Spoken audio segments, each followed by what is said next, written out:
Asisten 3 Pemprov Sulsel Tautoto Tanaranggina mengatakan, ujian seleksi kompetensi dasar (SKD) untuk formasi CPNS Pemprov Sulsel akan dimulai pertanggal 14 hingga 18 September 2021 di Gedung Slebes Convention Center, Kota Makassar. Adapun formasi pegawai pemerintah dengan perjanjian kerja atau PPPK non-guru akan digelar pada 11 Oktober 2021 mendatang.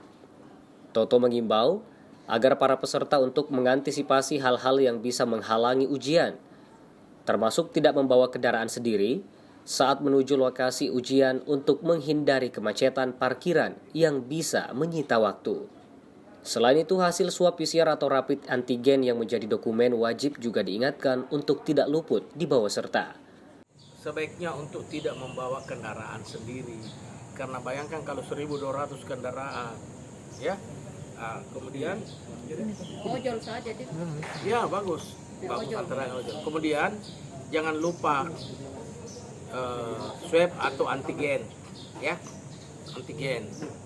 Kemudian kami mulai membuka pelayanan itu dari jam 6.30 untuk diperiksa orang satu-satu, karena 600 orang ini mau diperiksa.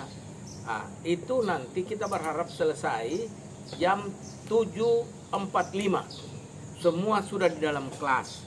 Kalau ada yang terlambat sampai 7.55 itu kita masih punya kebijakan. Tapi kalau sudah mulai jam 8, tank mulai close, sudah jalan. Tidak lulus? Tidak ikut Mipong. Ya enggak, pasti tidak lulus. Pasti tidak lulus. Toto menambahkan, rapid antigen dan swab PCR, pemerintah menyiapkan layanan khusus di sekitar lokasi ujian.